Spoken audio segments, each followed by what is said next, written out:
So thanks everyone for coming tonight. I'm really excited to have this conversation.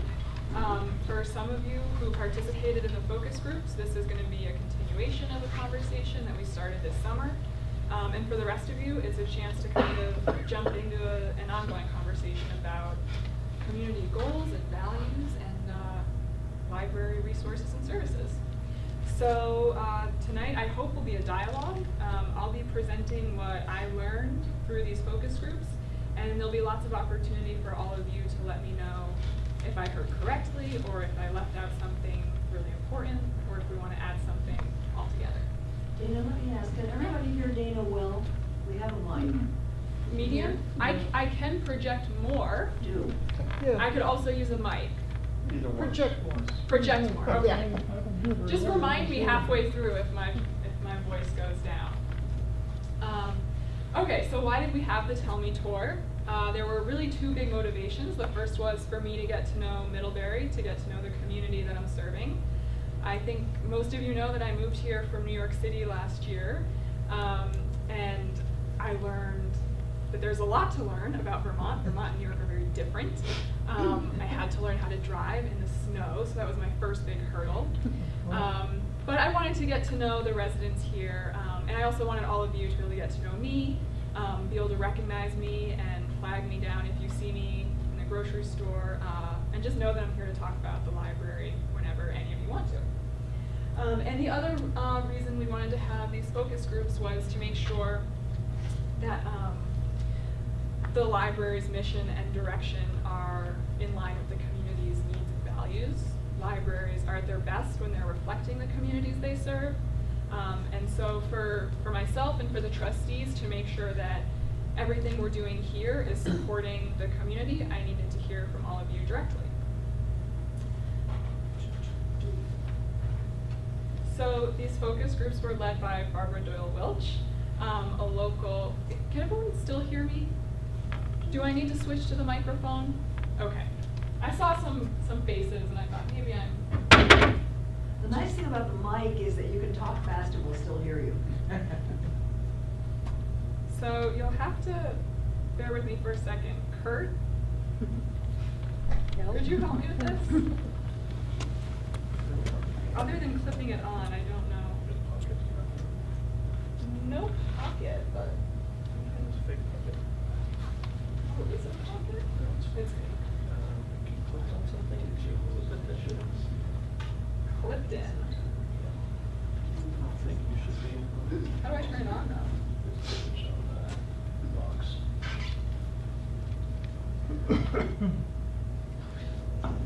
Can everyone, whoa. All right, well there we go. So back to Barbara, who facilitated these focus groups. Barbara, I feel like everyone here already knows her because it's a small group, but Barbara is a library consultant and the former dean of libraries at the college and a local Middlebury resident. So she was very well suited to lead these focus groups, and my role was really just to sit and listen. Not always easy, but a really good exercise. Yes? Getting some feedback. Yeah, there's a Turn feedback. down.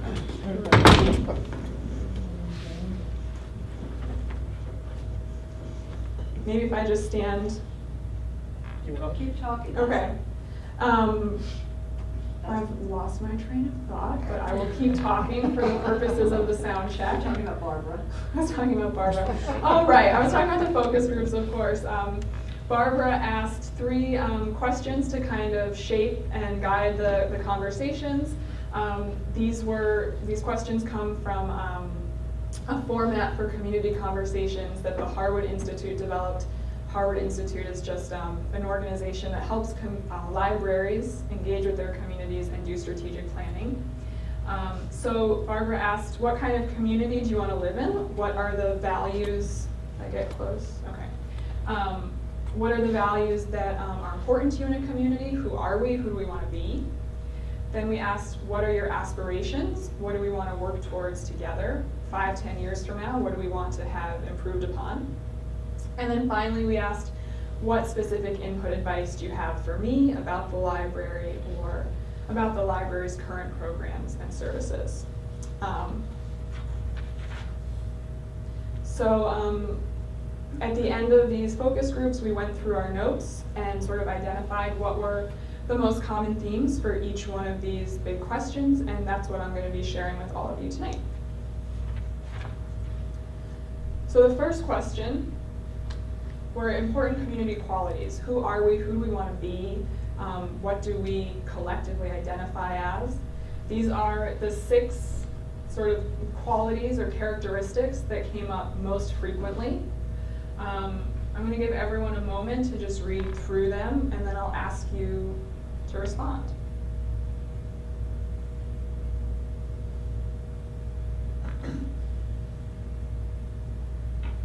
So is this, of course it can never be a totally complete list, but is there anything important that we want to add? Is there anything that, well, I should point out, these are what came up most often, but not everyone felt that Middlebury embodied them fully. So for example, we might all agree that we want to be a community that is welcoming, open, and inclusive, but do we have more work to do in that regard?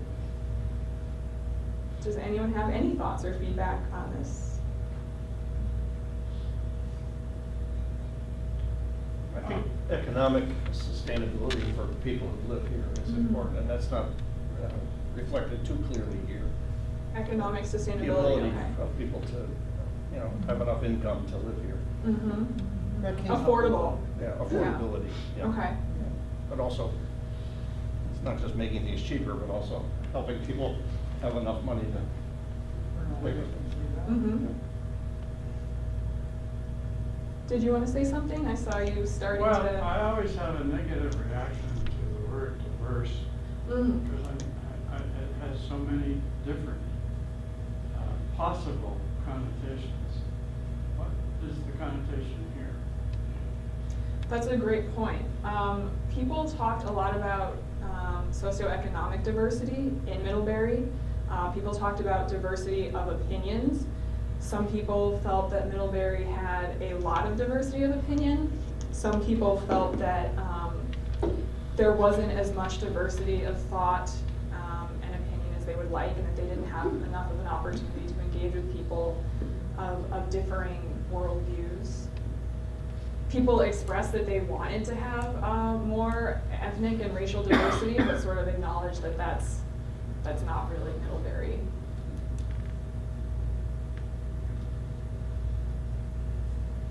Anything else before we move on? Okay, so the community aspirations, this is definitely going to be kind of the bulk of the conversation tonight. These were the 5 most commonly voiced themes, most commonly voiced aspirations that we heard during the focus group. Rather than responding to them all together like we just did for the community qualities, I'm going to go through each one by one, give a little background on what participants had to say, and then I'll give 3 or 4 action items that the library could take to maybe help move us towards these aspirations, and then there'll be an opportunity for feedback along the way. Okay, so the first one was building a vibrant downtown. So on the left-hand side, there's going to be the aspiration. On the right side of the slide, there's going to be the library actions that we can take. Most of the actions I'm going to talk about tonight were suggestions that I received during these focus groups. And then there's a couple blank bullet points at the bottom. That's because this isn't a static list. Tonight's a brainstorm. We can add to the list. We can take things away. It's going to be a conversation. So what is vibrancy in the way that it came up during these focus groups?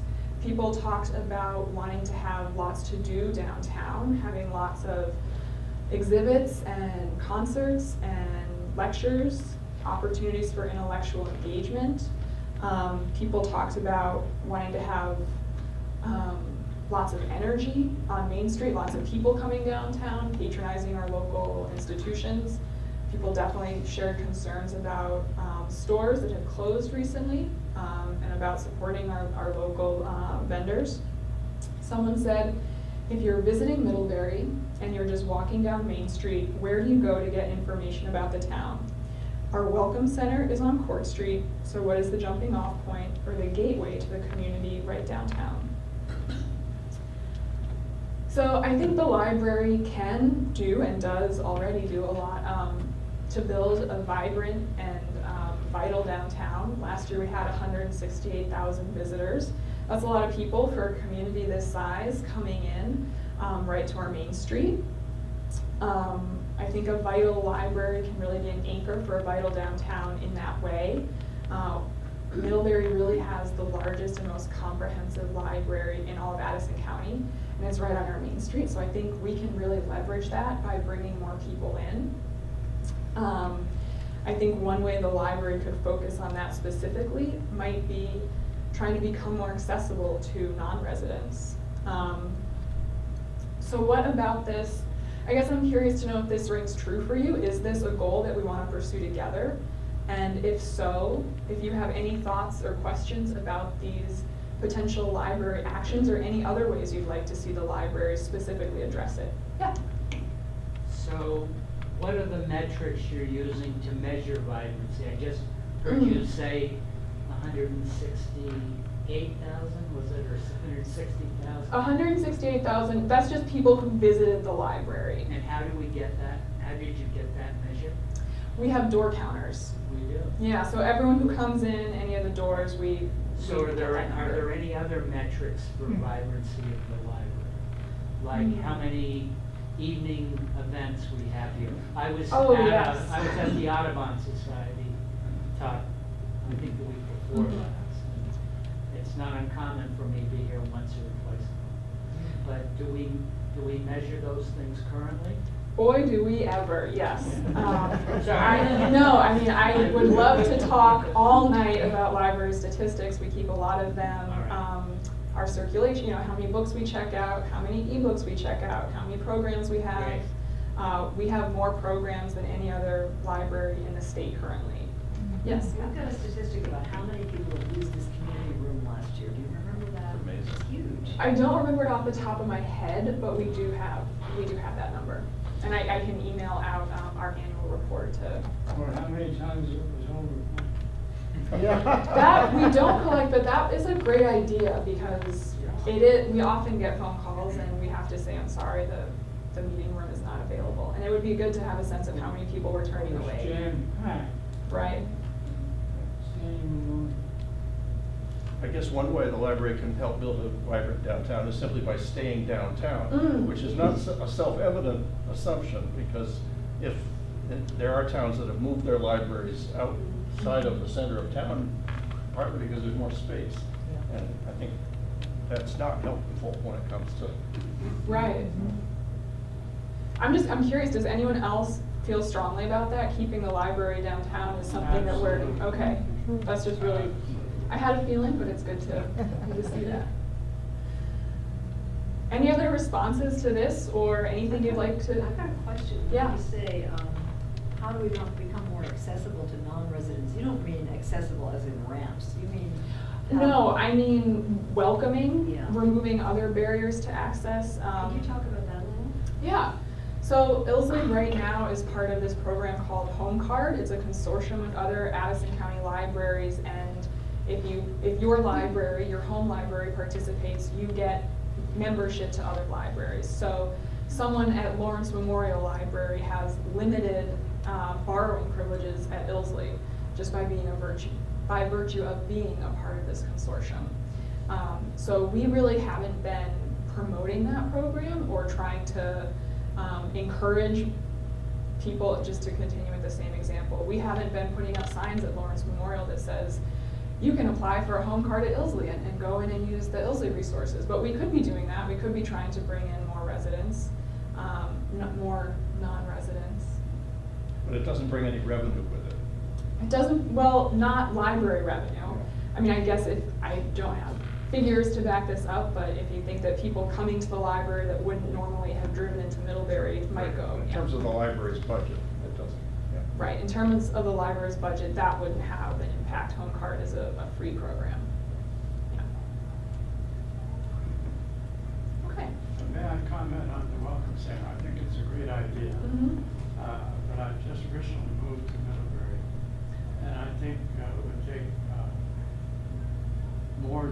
the library can do to let people who are visiting Middlebury Know how to get here in terms of promoting tourism and things. know how to get to this building. Oh, okay. That's sort of look like a So This is wayfinding. It's a challenge to drive through Middlebury, Okay, I see. and it would be a challenge to find the library if you wanted to go to the library and didn't know where it was. If you don't know where it is, how do you find us? Okay, I see. And then knowing how to park is important. Oh, that's- Yes.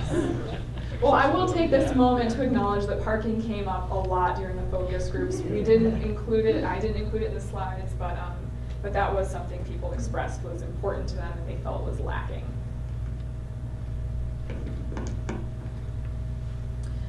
Okay, something else I heard a lot during these focus groups was that people wanted more opportunities to gather together.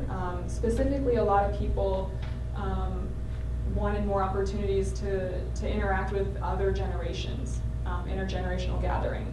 One person said, I miss 51 Main. That was a place people of all ages could enjoy, and we need a cornerstone place like that downtown.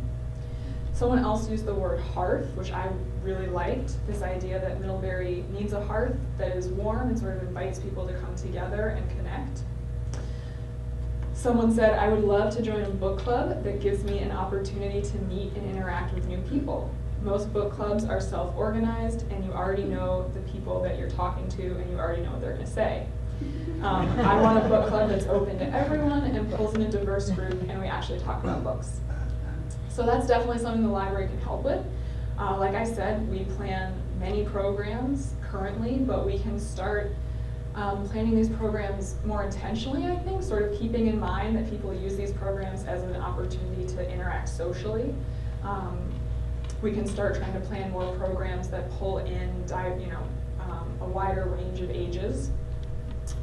Another way we can help, I think, create opportunities for social engagement at the library is just by making certain parts of the library, like the lobby upstairs, for instance, feel like a place where you're allowed to linger and have a conversation in your outside, non-library voice. I think, well, I know the library is a convenient place to bump into friends and neighbors already, because I see it all the time at the circulation desk and when people are browsing for books.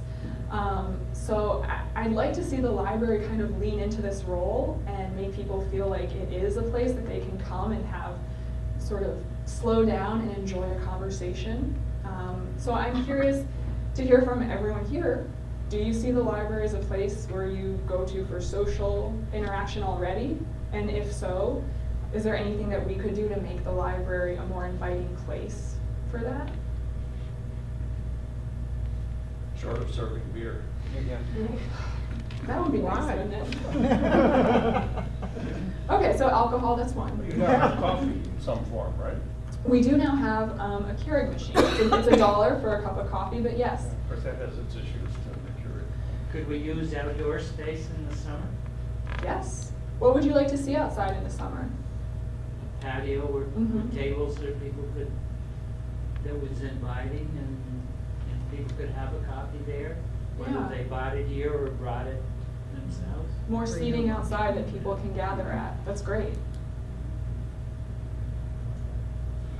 I've been to several functions at the library. Mhm. The movies, the cribbage tournaments, and meetings like this. And I usually read the Edison Independent. Mhm. It might be helpful to have a regular ad in the Mm. Edison Independent say, here's what's happening at the library this week. Because we see there's there's a movie here Thursday night, that's in the paper. Right. But all your other programs are not in the paper. So maybe making sure we include like the regular ongoing programs that meet every other week, and just reminding people that these are here for you, like the Cribbage Club, for example. Yeah, that's great. That's a good idea.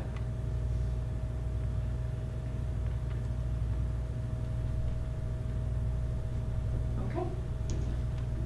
Is there a lot of interlibrary exchange of Folks, I don't know how many libraries there are in Madison County, for example. Interlibrary loan, you mean, like books traveling between the libraries? Yes. Statewide, right? Yeah, yeah, we do, I can't remember, I wanna say maybe we sent out 700 or 800 books through interlibrary loan last year, and Ilsley patrons received maybe 400 or 500 books through That's interlibrary. statewide, isn't it?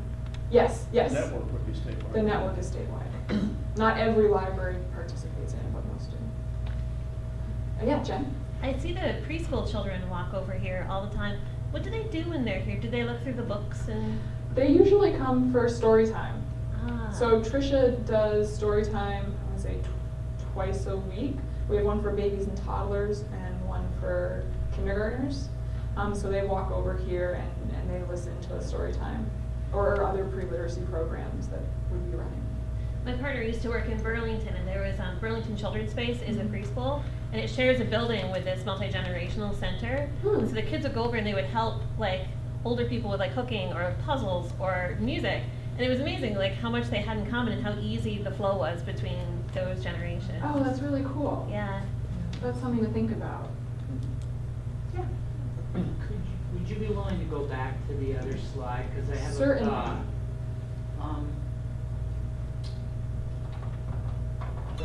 The sort of tribalism that exists in our country today. Mhm. Can we have something about civil discussions, or should that be part Yeah. of those? Yeah. Civil discourse, more diversity of opinion. Mhm. It's safe and we can give Yeah. our opinions. I think that the library is really well suited to plan and host those kinds of conversations. And if that's something that people would like to see more of, we can certainly keep that in mind as we plan our programming for the upcoming year. And actually, I think that'll come up again in another slide or two, so I'm glad you brought that up. Anything else before I move on? Okay. Something else we heard in a couple different iterations or different ways was filling in the gaps for less served parts of our community. So making sure there's something for everyone at the library. We met with a group of teens, which was really fun. They had definitely the most out-of-the-box answer to our question, what are your community aspirations? They were really unanimous in their request for a water park. So that is Downtown. yeah, downtown. So I said, let's put that on the back burner. But more seriously, they expressed that they felt that there weren't that many places that they could go in Middlebury to have their autonomy and be independent, where they didn't have to spend money, and it felt like a place for them. Teens that we talked to that didn't play sports kind of felt like, well, what is there for me? How can I engage if I'm not athletic and I don't have that going on after school? So Ilsley can definitely do more for teens and tweens. We've been focusing on it for, I would say, the past couple of years, building up our offerings. We have a teen and tween librarian, Catherine LaLiberty, and she's done a great job of bringing new programs and resources in for them. And I know, she's not here tonight, but we are recording and taking notes, so if anyone has specific requests or ideas for teen and tween programming, I know she would love to hear those. We did hear from teens that they wanted a space for themselves, specifically here in Ilsley. As a result, we moved their collection to their own dedicated, albeit very small space, and it's been really effective so far. Circulation of teen materials is the highest it's ever been. So I do think we can keep responding and trying to find new ways to serve teens, because it seems like it's paying off in dividends already. We heard from residents that there isn't a lot going on for people in their 20s and 30s. And of course, we want to be attracting and retaining young people.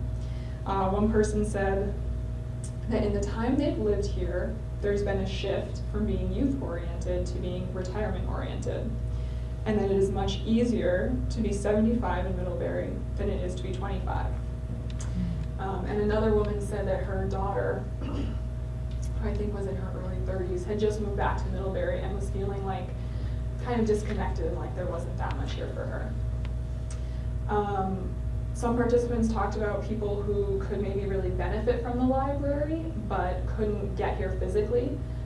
Some retirees who might not be mobile, or migrant farm workers in some of the surrounding towns.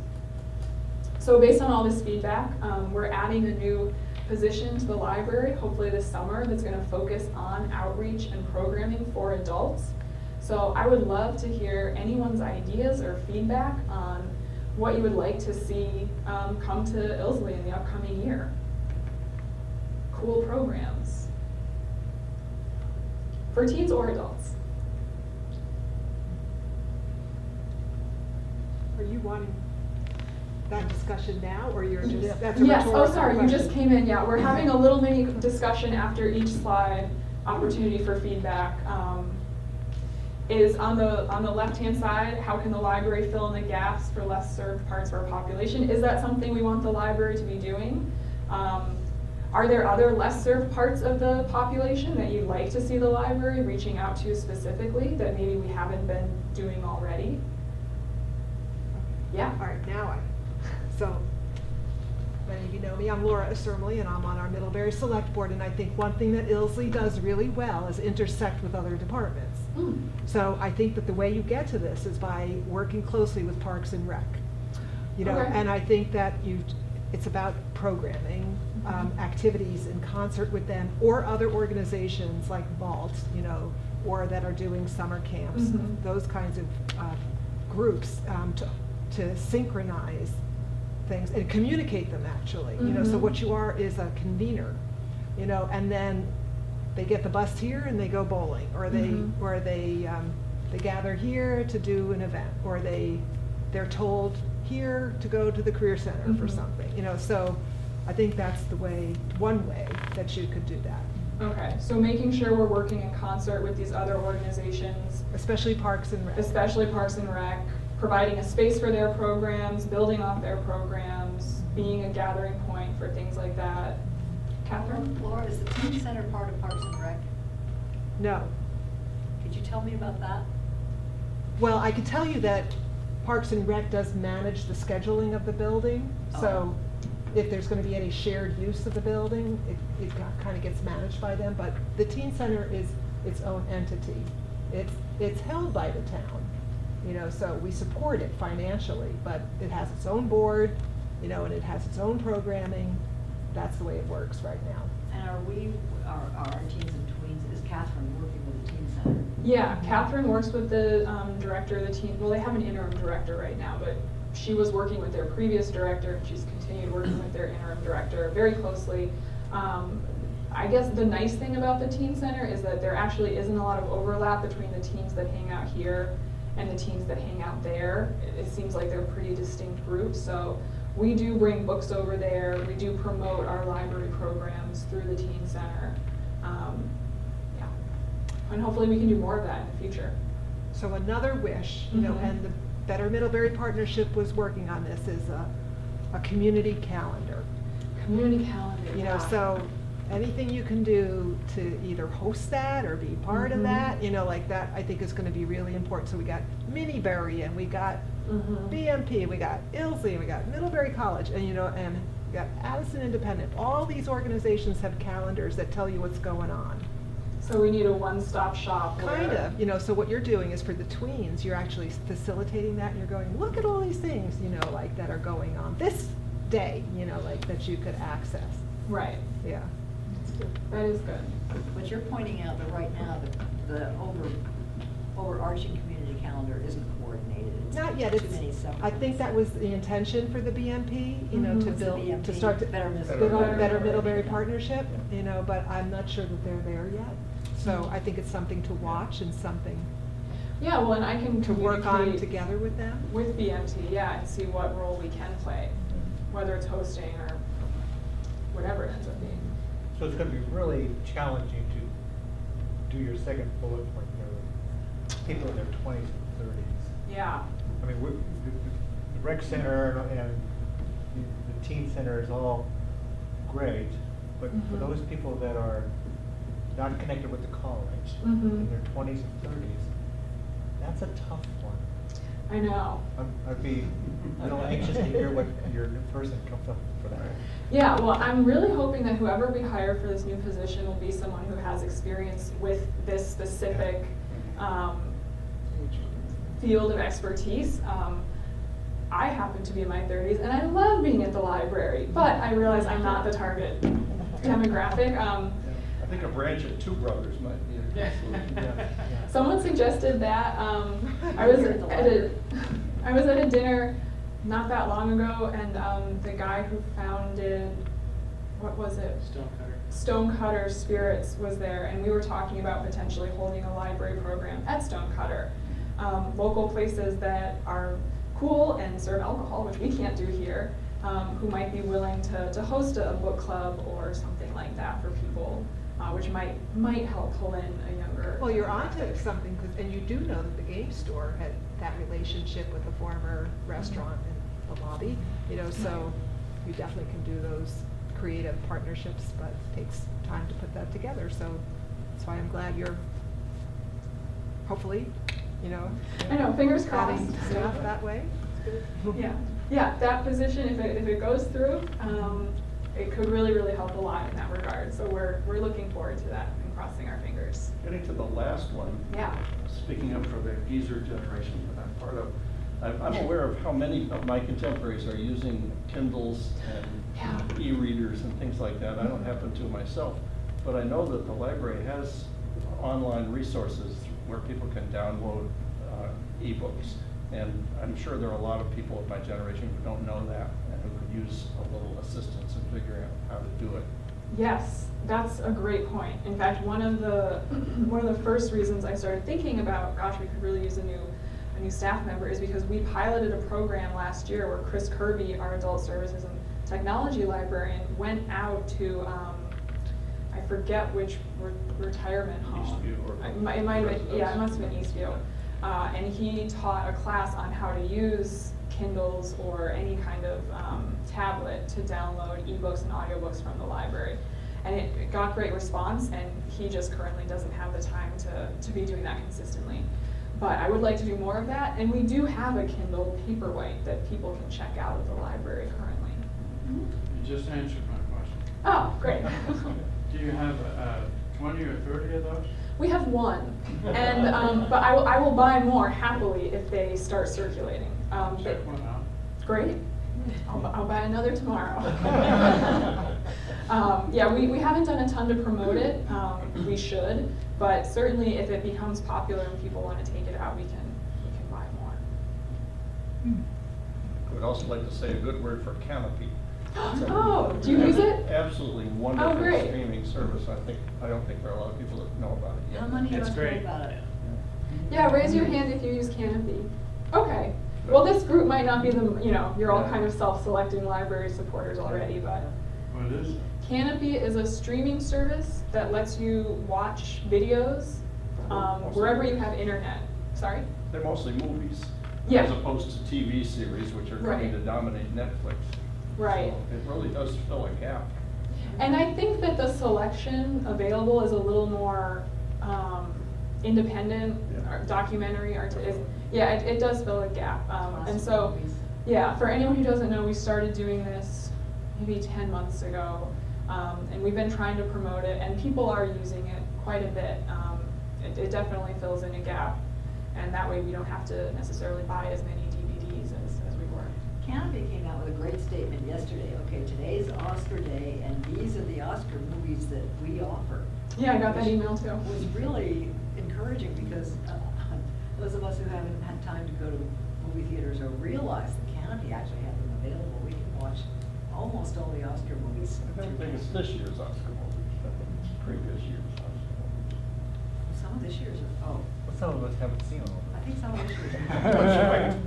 Yeah, well, and I want to be mindful that not everyone can use Canopy if you don't have internet at home. Obviously, it doesn't fill a gap for you, but yeah, I'm glad you're enjoying it. I also enjoy it. I think it's a great service that we've been providing. Okay, I'm going to move us on to the next one. Something else that was a major concern that I'm sure will surprise no one was the cost of living in Middlebury. We know it can be expensive to live here, and certainly parts of our population struggle with that. Participants talked about the cost of housing, about a lack of childcare. The library might not be able to make Middlebury more affordable, and this kind of gets back to your earlier point, but we can help people better afford Middlebury, I think. One of, I think the most significant ways we can do that is by continuing to invest in youth services. We know that, well, early literacy has been proven time and again to be directly correlated to future academic success.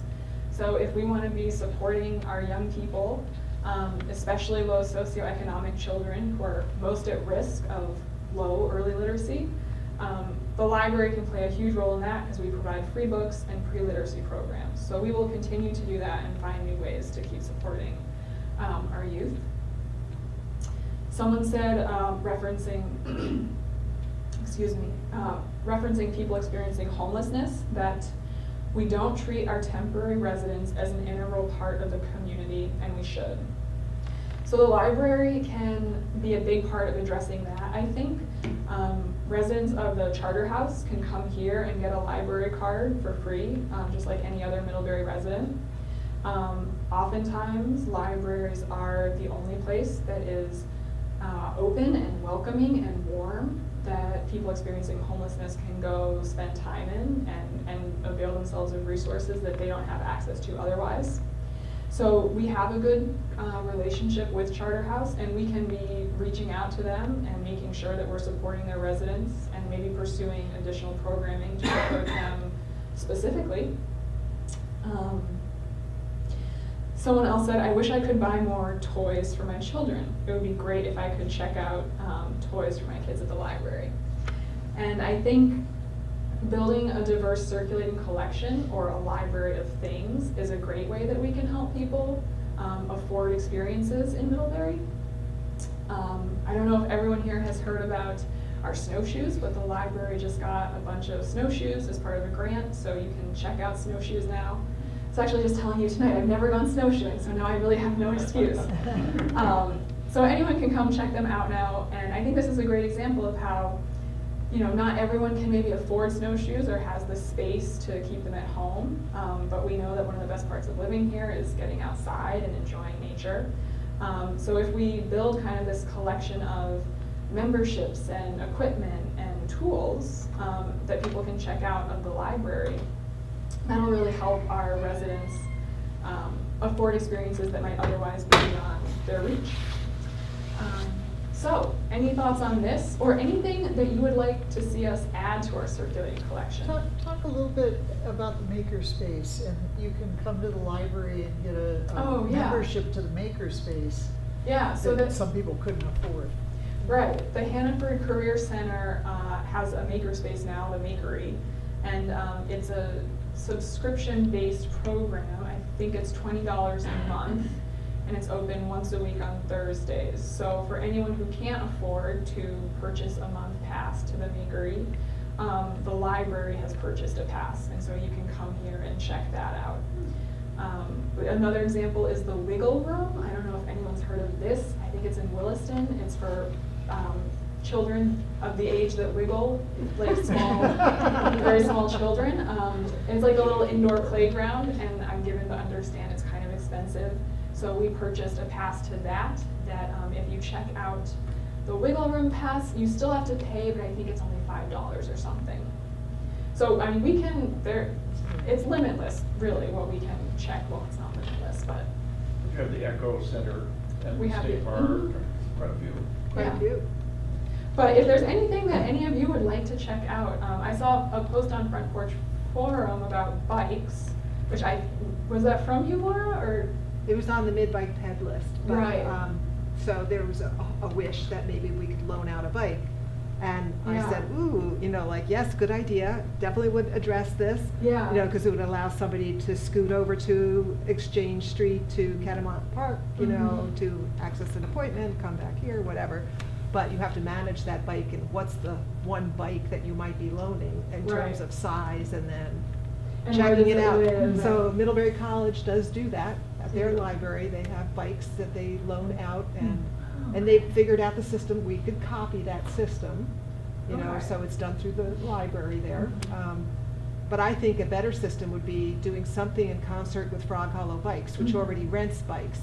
You know, because then you could get the right fit, you know, like Mhm. for what you needed, and just like you're doing with Echo Pass and these others, you know, Mhm. what you're providing is the discount, the Right, the it's the token or subscription or the something. membership or the discount. That, I love that idea, and I will reach out to them. I think that would be really cool. And Although there's something to be said with having a bike right there at the door, you know, like for where that's easy and quick to access. Right. Because they have limited hours too, Right. perhaps, you know, like, although you do too. We so. do too. We are also limited by space, unfortunately. Yeah. But I think that's a great example of something that probably a lot of people would like to use and that we will look into. That's awesome. Yeah. Other ideas of anything that you would like to check out from the library? Burlington Public Library has a seed library. You can, I mean, you're not really you're checking it out, but you're not really returning it because you plant them. But they also have gardening equipment, What else kitchen do we equipment. have? We have backpacks and we have with things in them. We have Explorer backpacks for kids, and those are themed backpacks. They come with some books and some, not toys, manipulatives that go along and support the learning experience. We also have tennis backpacks that have tennis rackets and tennis balls that you can check out. Ukuleles, we have ukuleles, and that was one of the most checked out items in the children's room last year. So maybe more musical instruments That's a good idea. would be something that would be good to have here. Is the library still functioning as an after-school center for some kids, and how is that going? And how do you deal with the likely challenges that go with that? Definitely a lot of kids come here after school, Yeah. and that's great. It's a challenge only insofar as that we really only have, the children's space is right down here on this floor, and within that space we have 0 to 3, and then on the other end of the spectrum, middle school and early high school. So it can get a little tight. Mhm. That's a challenge, and we just have to remind sometimes the older students to try and keep their language appropriate to all ages that are present. Yeah. Which ideally, the middle school students would have their own space where they can be free to express themselves in an age-appropriate way. But okay, anything else? We'll go on. I think we have one more aspiration. Oh, yeah. So the recent repair cafe that Oh, was held yeah. at the Career Center, Yeah, that I was think that great. there's a real desire for that. That would also address affordability, and there's like Mhm. an interest in repurposing materials. So Mhm. again, you know, like creating totes out of T-shirts, that Mhm. kind of thing. Or so I don't know if it's done here or it's done somewhere else, but But that we can be a idea part is of really that. Yeah. desired. Yeah. Yes. I couldn't hear the comment. Laura was talking about the repair cafe that happened at the Makery a week ago, maybe. It was really popular. People come in, and there are experts who are donating their time to repair things like glasses or a vacuum cleaner. And it's sort of getting at this value of recycling and reusing as opposed to throwing out and buying new. And so looking for ways that the library can support that value and provide opportunities for people to reuse. What's it called again? Repair Cafe. Oh, repair cafe. Yeah, and I think it's run by the It's solid waste. the solid waste district. Yeah. And I think it was actually called a Fix It Fair this time. Oh, okay, I'm sorry. Fix It Fair, thank you. The last time it was a repair cafe. Fix It Fair. Okay. A word that a lot of people use to describe Middlebury was siloed. They use this word in 2 ways. The first was kind of what Laura was talking about earlier, is that there's a lot of groups and communities in Middlebury where we might often be working towards the same issues or ends, but we're not always connecting with the partners we need to. And there's a lot of information out there, and you can find that information at lots of different places, and sometimes it's overwhelming to know exactly where to look. So the library can help with this, I think, by not contributing to the problem. We can try and be really hyper aware when we're planning our resources and services, that we're not duplicating something that already exists. And just by continuously sort of reaching out to other groups and keeping abreast of what's being offered, we can point people in the right direction.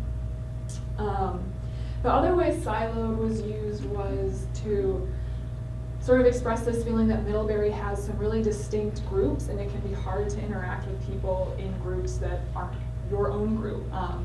So for example, one person said, this really doesn't feel like a college town. I never interact with college students or see them in my day-to-day life, but I know they're there. And a couple of people said, in reference to a socioeconomic divide, that it's like there are two Middleburys and one doesn't even know the other exists. So I heard that, or a variation of that, a couple of times. Someone else said we need to be a hub, not just for Middlebury, but for the surrounding towns. So Middlebury is the Shire town, and we know we kind of play a role as a central spot already. So what can the library do to be a hub, maybe for surrounding towns, or what extent do you want to see the library taking that on? And this is really sweet. One person said, the library is a place where the silos intermingle. People come for different reasons, but they all go through the library at some point, and when they do, we have a chance to come together. So I couldn't put that better myself. It's beautiful, I think it's true. People come to the library for all sorts of different reasons. Some people come to use the restrooms, and that's fine. Because once everyone's here, it makes the library one of the more diverse spaces in any community, I think, and it certainly makes Ilsley one of the most diverse spaces in Middlebury. So I think one way we can kind of continue to foster this sense of the library being a space where everyone intermingles is by making sure everyone really does feel welcome here, and by making sure everyone knows that however they want to use the library, that's great. There's no hierarchy of library uses, as long as you're not breaking the law or anything like that. It's all fair game.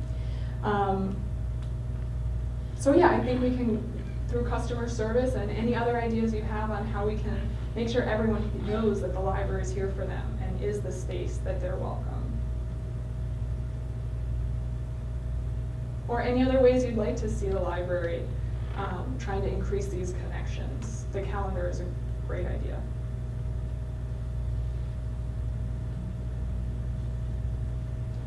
We can let that sink in, and you can all email me more ideas.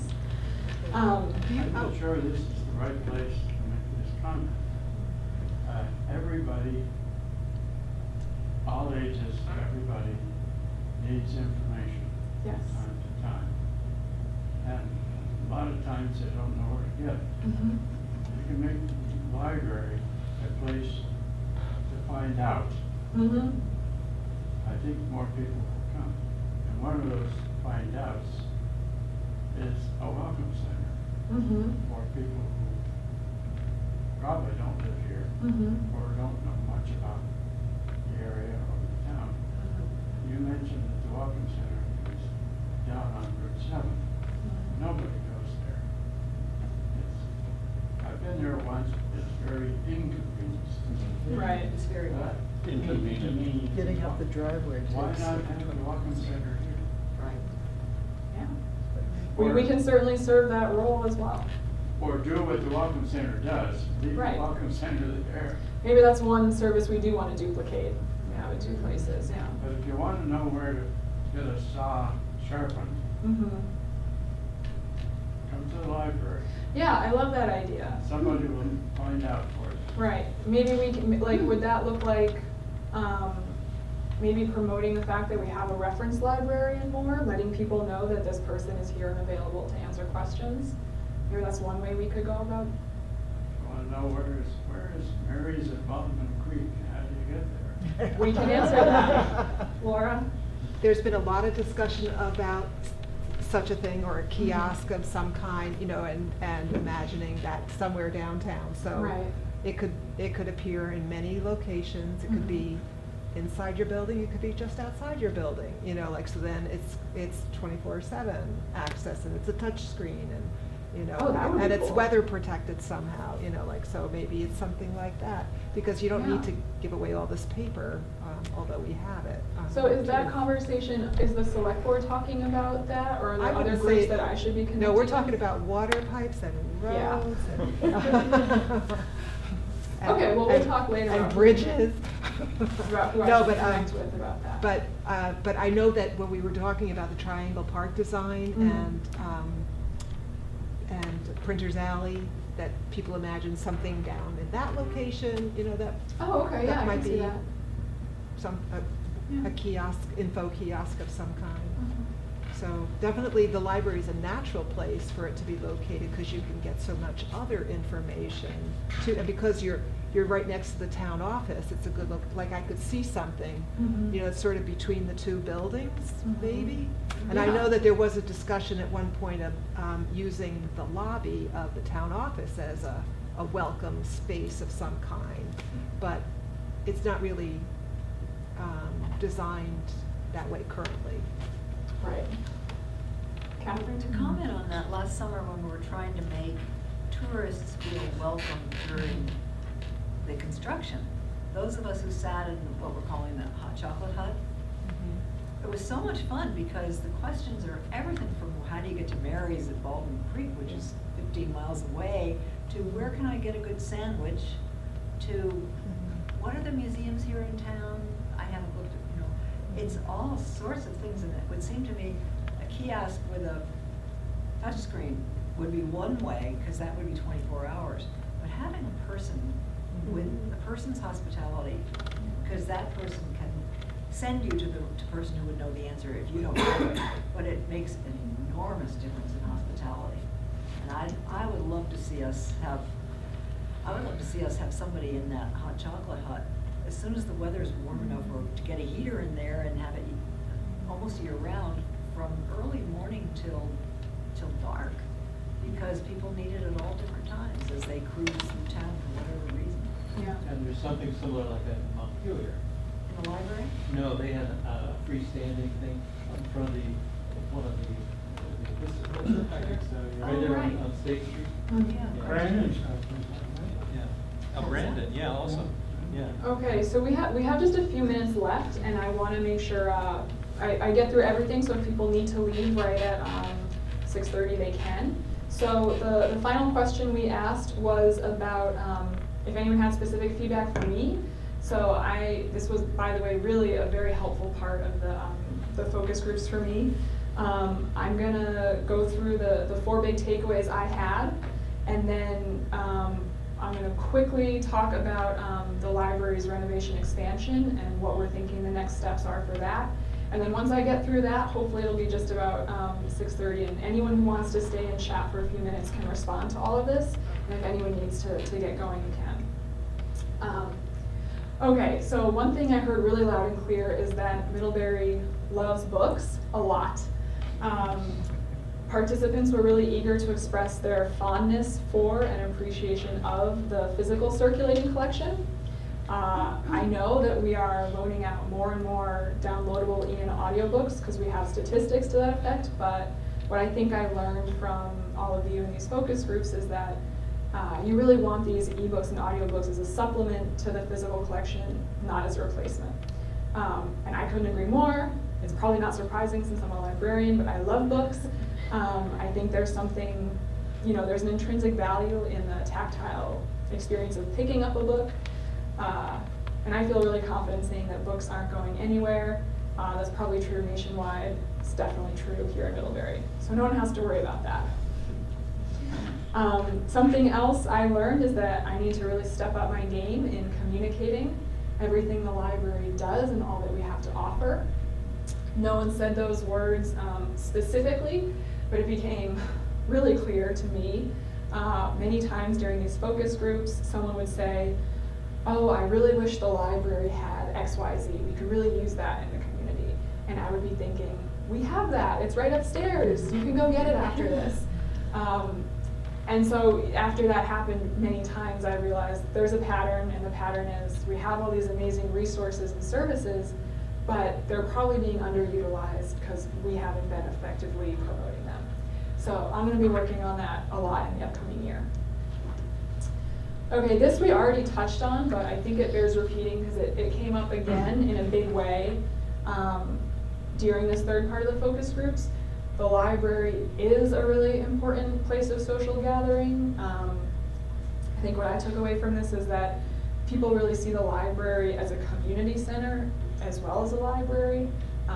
That's not a totally unique view. I think that's kind of a growing trend in libraries, especially in smaller or rural communities. So the trustees and I will bear that in mind, and I'll keep trying to find new ways to sort of respect and support that role here at Ilsley. Okay, save the best for last. I love this slide because this makes me feel like Middlebury is really ready for some bold action at the library. I think I learned during these focus groups that Middlebury is a community that really sees libraries for what they are and what they can be. What I mean by that is really no one in these focus groups said, you know, I think libraries are about books and checking out books and that's it and you should stick to that. So it's a really outdated idea of what a library is. Libraries are so much more, they do so much more, as we've been talking about all night. And I think I really learned that Middlebury has an appreciation for what their library does, and what's more, they are ready to sort of think about what they want their library to do for them in the future. So I think it's a real credit to the library's past leadership that people have this comfort with the evolving role of libraries, and it just makes me feel really grateful and excited to be at a library that has this kind of support and understanding from the community.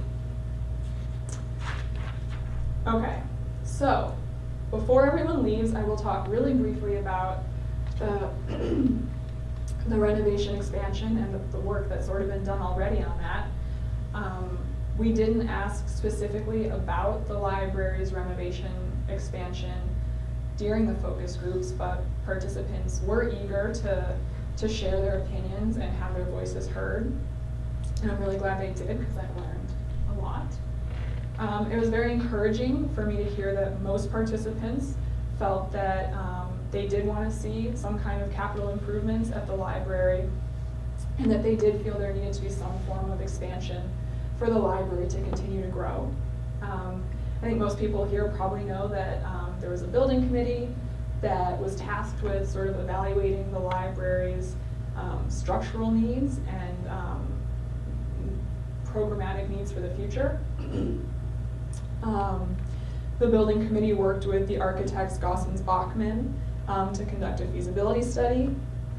And from that feasibility study, we learned, I think, that it is possible to have a renovation expansion in this location that addresses all of the library's physical infrastructure needs and also sort of checks off all of our wish list things for what we want in our ideal library, which is great.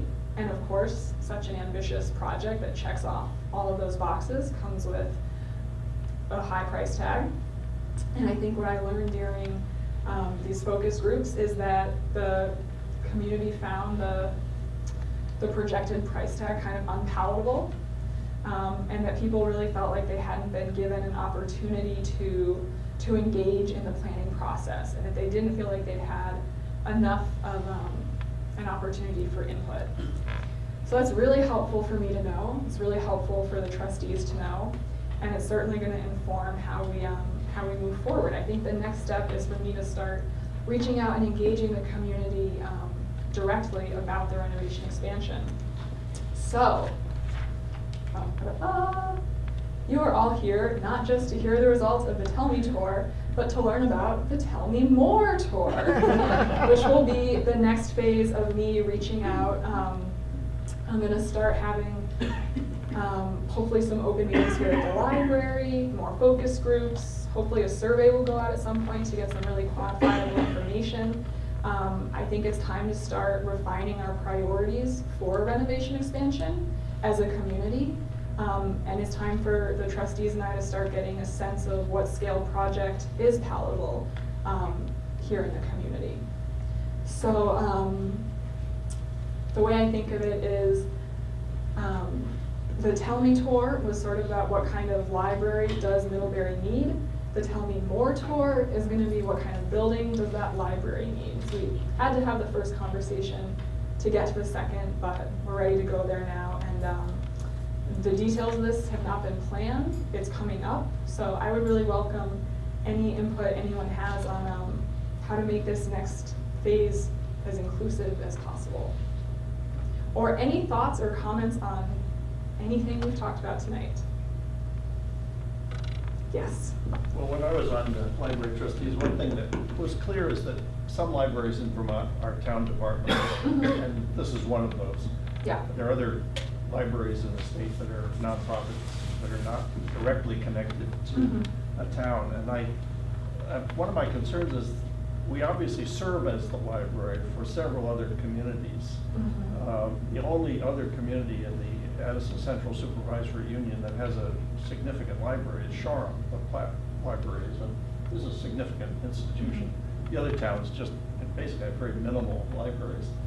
And I'm wondering if there's any way we can incorporate in a different way that would draw resources from these other communities. Middlebury supports this library very, very generously on a per capita basis. And, you know, in the past, we've made it possible for people from Cornwall, Weybridge, et cetera, to purchase library cards for much less than the per capita cost of the library to the citizens of this town. But is there any way to enter into some conversation with some of these other communities to collaborate?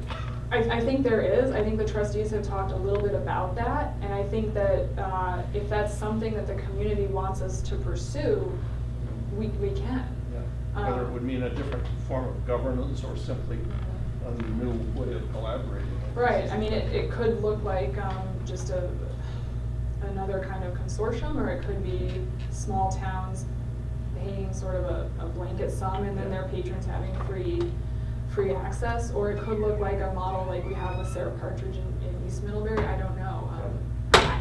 But if that's something that people would like us to look into, I think that that's really valuable for the trustees to know. I mean, maybe the So, $9.6 million wouldn't look quite so intimidating if we could embrace the resources in some of these other Of the surrounding towns. Yeah. What relationship does Ilsley have with the Middlebury College Library? Do you have reciprocity at all, or do you share or recruit a trustee to the Ilsley board who might be connected with the Middlebury College Library to explore those possible conversations, or to inform you about, here's what we do at the college, you know? I mean, we have benefited from having a college liaison on other committees a lot. Okay. You know, so I don't know if you. So we have had trustees who are on the college faculty or staff, but it's not a de facto, that isn't a given every year. The idea of asking for a liaison is a great one that we should think about and talk about. But we don't have reciprocity with Middlebury College, although we have a good relationship with them, and I meet with their dean of libraries, I guess, pretty regularly, and that's about the extent of it. Yeah. Well, I mean, we have a great relationship, I think, with some of their students who are our work study students, who are wonderful, that we love, and I'm going to try and be reaching out more to Middlebury students in the future, but David, is there anything that I'm missing that I'm forgetting about? But I don't think we really have a formal arrangement with the college, yeah. And the college is going through. Computer system. We used to be on their computer We system. used to share the same computer system. And actually, we still benefit from their email server. They manage our email accounts. But that's mostly it. They're also rethinking their entire collection. It was a big article in the paper, but they're at a turning point also to use more space for interaction and less for materials. So that might impact, you know, where they're going. Jen? Yeah, so just kind of bringing it back to what you had asked us, which is, you know, what should you be thinking going into that Tell Me tour? I have to say that from this presentation, I learned so much about what the library is that I didn't realize it was. And I almost see it as almost like a pie chart, like what is the library, or the library as all these different concepts that you could like pop out and discuss individually on your tour. It's just a thought. So having education be a big part of Oh, this outreach yes. effort. Yeah. That's a good idea. Yeah. And I guess a pitfall maybe of the last capital planning project was not enough input. Mhm. Can we do something electronically to get lots of people to give input about what their vision of the library should be and its capital needs and such? Yeah, I think that would be a really great component of any outreach effort. Yes. What is the status of the $9.6 million plan or proposal? Well, let's see, I think the plan, the renovation expansion was sort of put on pause, was put on hold when Kevin left and when the board focused on filling his position and bringing me in. Kevin was the last director. Kevin was the last director. And then it's sort of been on hold this past year while I get to know the community and do these focus groups. And we've sort of been waiting to decide how to move forward with that plan up until now. And I think what the board has learned from this is that we actually need even more information before we can make a decision about that specific $9.6 million It's plan. on hold, and who has the responsibility and authority to keep it on hold or to bring it out of on hold? So that the trustees and myself are working on, it's officially out of on hold. I mean, the renovation expansion is moving forward. It's just that the phase we're moving into right now is information gathering. We're not moving right into a fundraising effort because, But if it were to come out of on hold right. in whatever form, who would have to approve that? The taxpayers. Oh, well, so a bond vote would of course go to the taxpayers. Yeah, yes, yeah. So whatever plan we move forward with, we want to make sure people are excited about and believe in, and because ultimately it'll be up to them whether we really move forward with it. For what it's worth, as a former elected official, I think you need to get a lot more people using the library if you want them to support that kind of expansion.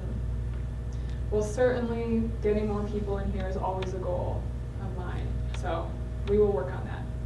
Okay, does anyone, maybe one more comment if anyone has one, but then we should wrap up because I know someone is using the space after us. Laura.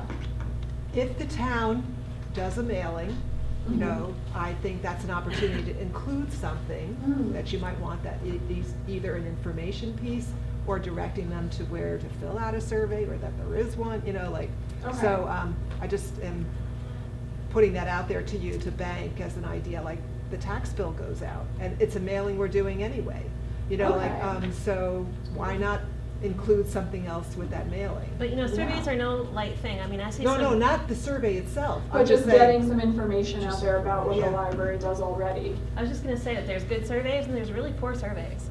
And I've Yeah. seen a lot of really poor surveys done in this town that are embarrassing.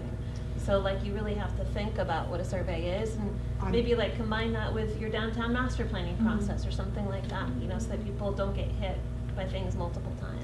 Yeah, I mean, it sounds like there's lots of opportunity to sort of work with the town on mailings and master plan. And Yeah, I get that didn't mean to information. say survey, but, you know, to communicate whatever you were trying. I will definitely be talking to you about that, because I do have something I would love to send out to people soon, so thank you. All right, thank you everyone so much for coming out. I really appreciate it. If you have any ideas that come to you in the middle of the night, email me. My card is right over there, and I love talking about libraries.